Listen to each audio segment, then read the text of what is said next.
Punya tinggi beserta harapan menjadi seorang dokter. Kalau gagal dia akan kehilangan panggungnya. Makanya sang anak bikin drama baru dengan cabut dari lingkungan nyaman yang diberikan dan panggung dia betul-betul jadi semakin besar walaupun bentuknya dalam bentuk hujatan. 4 tahun gue bisa, gak banyak alasan Farel. Gue di kampus dibully berjuang, enggak resign gue dari kampus, gak 3 hari gue ketemu cindo-cindo pinter terus gue minder, enggak. Jadi jangan dirugikan dong karena ya dibohongin gitu.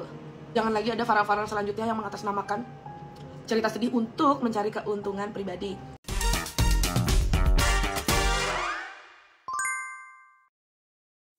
Hai, ada kebutuhan manusia namanya afirmasi. Afirmasi ini adalah perasaan kita dipercaya orang, kita dicintai orang, kita dihargai orang, dan orang mengakui keberadaan kita.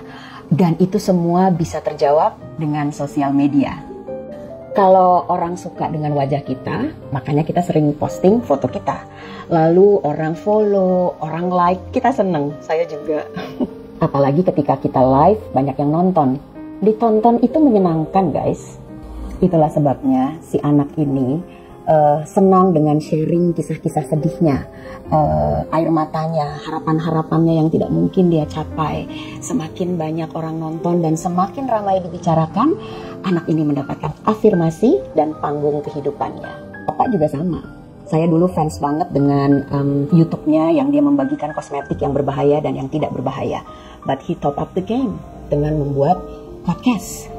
Panggung sang bapak semakin luas, tepukan juga semakin banyak. Dan bapak ini juga mendapatkan afirmasi dan panggung kehidupannya. Jadi, waktu kedua orang ini bertemu dalam satu podcast, panggungnya semakin besar, tepuk tangannya juga semakin meriah. Tapi sang bapak ingin memperluas panggungnya dengan memberikan bantuan. Dan sang anak merasa, aduh, panggungnya jadi semakin besar, tapi tuntutannya juga tidak main-main. Dia sulit beradaptasi dengan sekolahnya, itu bisa dipahami. Dan sekolahnya juga mutunya tinggi, beserta harapan menjadi seorang dokter. Kalau gagal, dia akan kehilangan panggungnya. Makanya sang anak bikin drama baru dengan cabut dari lingkungan nyaman yang diberikan. Dan panggung dia betul-betul jadi semakin besar, walaupun bentuknya dalam bentuk hujatan. Sang bapak juga mengeluh. Dan semakin banyak netizen yang mau menepuk-nepuk pundaknya. Sang bapak juga mendapat panggung yang lebih besar. Seandainya bantuan itu tidak diekspos dalam podcast, jadi beban si anak juga tidak terlalu berat. Kemudian diberi waktu untuk beradaptasi, kemudian dianalisa lagi. Apakah betul anak ini ingin menjadi dokter atau ingin menjadi selegram? Mungkin dibantu sekolahnya di kampung tempat dia berasal. Barangkali bakalan bisa tepat sampai tujuan. Selamat menikmati dua drama yang sekarang berbeda. At the end of the day, it's only a drama. Waktu awal si Farel itu viral, yang dia masih ngebahas tentang mamahnya gak ngakuin dan lain-lain, itu aku sempat komen, seorang ibu gak mungkin tanpa alasan meninggalkan anaknya. Belajarlah berbaik sangka, itu yang aku komen. Dan ya dari awal juga aku ngerasanya kayak terlalu didramatisir gitu. Yang punya cerita tentang ditinggal ibu kan gak cuma dia. Ya kalau viral dan FYP dan itu ceritanya benar, ya itu rezeki dia. Tapi setelah kebongkar semua kayak sekarang, kan akhirnya banyak merugikan banyak pihak. Bener gak sih? Ya gak tahu ya, tapi di mataku seperti itu gitu. Jadi merugikan banyak pihak. Satu hal, orang-orang yang sempat berniat baik membantu dia dirugikan dong karena ya dibohongin gitu. Jangan lagi ada Farel-Farel selanjutnya yang mengatasnamakan cerita sedih untuk mencari keuntungan pribadi. Tanpa sadar kan merugikan orang tuanya, saudara-saudara dari ibu dan bapaknya, merugikan neneknya juga loh. Yang aku bilang marilah kita sama-sama belajar untuk berbaik sangka. Karena aku sendiri jujur, aku baru ketemu ibu kandung aku umur 17 tahun. Umur 17 tahun. Di cerita Farel ini, ibunya tidak mengakuinya. Tapi nenek selalu melakukan hal baik untuk menguatkan Farel ya. Bedanya di aku, nenek aku itu ngedoktrin untuk membenci ibuku.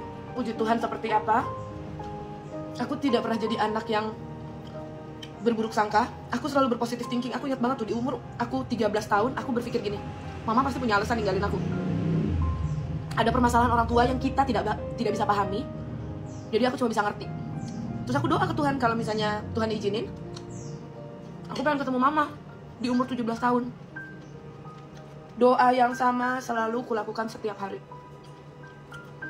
Tuhan tidak pernah mengingkari janjinya kepada anak-anaknya. Kata itu yang aku percaya. Well, 17 tahun sebelum ulang tahunku, tepat sebelum ulang tahunku, aku ketemu mamaku dalam kondisi beliau yang tidak baik-baik saja. Karena posisinya beliau ini terkena Alzheimer yang udah parah. Tapi ya udah, it's my mom. Saudara-saudara mamaku akhirnya ngasih unjuk surat sebanyak ini. Di zaman aku masih pakai surat ya, sebanyak ini. Surat itu yang dikasih untuk aku, tapi tidak sampai di tanganku dan akhirnya harus kembali ke mama. Di situ aku bersyukur, Tuhan terima kasih karena menyiapkan mental yang kuat dan hati yang lapang untuk selalu berbaik sangka. Setelah aku ketemu mamaku, itu kan posisinya aku nggak tinggal sama nenekku lagi ya. Aku tinggal sama ibu sambung aku. She's a Chinese, dan dia yang ajarin aku banyak hal. Tanpa tinggal sama dia pun aku tidak bisa menjadi pribadi yang seperti sekarang. Aku telepon nenekku, aku bilang, nenek, ayo nih aku ketemu mama aku, bla bla bla bla. You know what? Respon apa yang dikasih? Telepon ditutup. Terus akhirnya telepon lagi ngomong, ngapain kamu cari mama kamu? Emang susah sih. Kalau udah mirip mamahnya, pasti kecarian bla bla bla. Jadi anak-anak sedih lah. Tapi ya itu, kembali lagi. Aku percaya banget. Anak-anak itu seperti vas bunga. Lingkungan dan pendidikanlah yang akan membuat mereka menjadi pribadi yang seperti apa nantinya. Aku bersyukur aku punya ibu sambung yang hebat banget. Dia accept my mom. She's allow me to stay, to visit. Dia yang kasih uang untuk aku visit my real mom. Dia yang support aku. Dan ya tuh, buah manis dari itu semua, aku punya orang tua angkat juga yang akhirnya kuliahin aku. Intinya berbaik sangka itu bisa menghasilkan rezeki yang bagus buat kita. Well, intinya sih gini, siapapun di luar sana yang mungkin malah nasibnya lebih parah dari Farel, atau mungkin yang punya kisah lebih parah dari kisahku, jangan berhenti untuk berbaik sangka. Karena dengan kita berbaik sangka, bersyukur, Tuhan pasti kasih jalan baik buat kita. Pasti, percaya itu. Dan juga untuk kasus Farel, di sini semoga tidak ada yang mencontoh mental Farel yang menghalalkan segala cara untuk bisa hidup layak mungkin. Dan pelajaran juga buat kita saat ada viral berita yang tentang sad story, benar-benar kita pelajarin dulu. Hati-hati, cari tahu. Jangan sampai kejadian ini terulang kembali. Dan semoga ini juga tidak menjadi hambatan ya untuk nextnya kita tetap berbuat baik sih, gitu aja. So, semangat buat semuanya juga, dan selamat makan. Hai guys, sekarang itu kan lagi rame drama yang Safari 1 itu, yang katanya itu Dr. Richard Lee itu udah fasilitasi seorang anak dari Medan untuk pindah ke Palembang, masuk ke Safari 1 Bangau. Nah dia itu tuh baru 3 hari atau 4 hari kan sekolah, terus dia bilang dia nggak sanggup katanya karena nggak bisa ngikutin pelajarannya, dan yang paling penting dia bilang dia itu nggak bisa bersosialisasi dengan teman-teman yang ada di sekolah baru yang which is Bangau Pagi itu kan.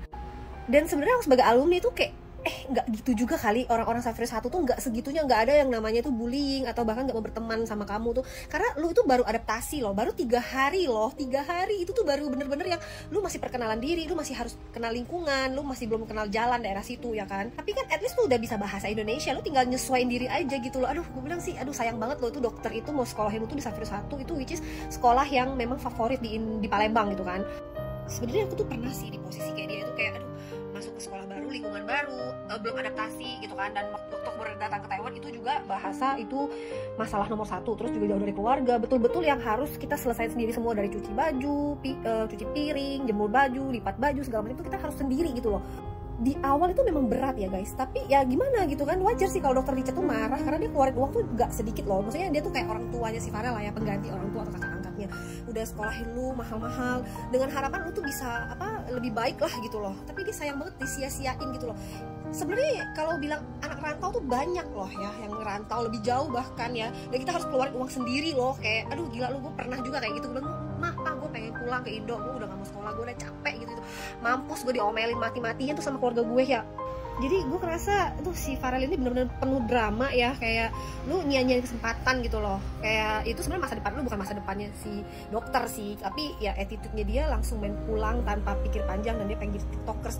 Hello tiktokers itu gak selamanya loh, tapi kalau lu udah sekolah tinggi dibayarin, lu bisa Kalau emang lo nggak sanggup jadi dokter, yang lo kan bisa ke jurusan lain gitu, lo nggak perlu booming sesaat doang gitu. Sebenarnya rugi lo sendiri, tau gak sih? Ya itu kan pilihannya dia kan. Jadi ya kalau ke belakangnya dia nanti nyesel, ya udah, dia kayak ya udah, emang lu pilihan lu sendiri gitu kan. Kayak gue dulu pernah juga posisi kayak gitu, dan akhirnya gue dimarahin. Gue mikir lagi, gila kalau gue mundur saat itu, gue pikir gue pulang pasti gue diomelin. Satu, kedua kan udah habis banyak uang juga kan, orang tua gitu kan. Terus kayak aduh gue nggak mau kayak gini, dan gue cari cara sendiri. Adaptasi itu cuma butuh adaptasi loh. Dia baru 3 hari 4 hari kan, adaptasi itu butuh waktu yang 1 bulan 2 bulan gitu, bahkan 1 semester. Nah kalau emang sudah lewat itu pasti bisa gitu loh, segala sesuatu bisa, cuma dasar dianya aja nggak mau gitu. Padahal sebenarnya pendidikan itu penting banget guys, penting banget. Pendidikan itu penting, nomor 1.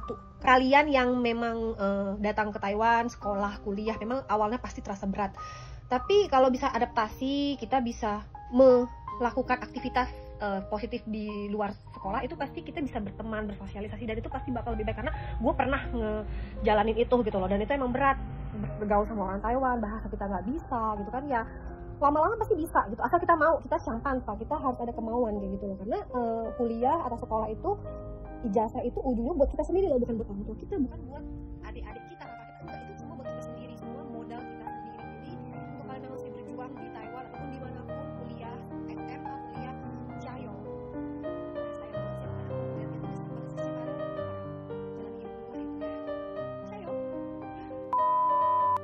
Jadi gue mau klarifikasi ya teman-teman ya, sebagai orang yang punya bipolar dan depresi, dan Fafi was-was soal mental health di Instagram karena gue punya akun mental health, jangan kalian kira karena gue Gen Z berusia 24 tahun terus gue setuju sama si Farel. Orang yang beneran punya mental illness justru tahu yang namanya berjuang. Karena kita tuh sakit di sini nih, ini nggak baik-baik aja. Kita tahu kita harus 2, 3, 5 kali berjuang lebih keras dibanding orang lain. Hidup tuh perjuangan. Jadi kalau gue mau ngomongin masalah mental health, bapak gue mati di jalan ditabrak Metro Mini bawa uang sekolah gue SD. Gue berjuang Farel, lulus dari UNJ yang kata orang Universitas Neraka Jahanam susah lulus 4,5 tahun, gue bisa. Gak banyak alasan Farel, gue di kampus dibully berjuang, enggak resign gue dari kampus, gak 3 hari gue ketemu cindo-cindo pinter terus gue minder, enggak. Jadi jangan lo kira orang-orang kayak gue yang mental health gitu bakal dukung lo, enggak.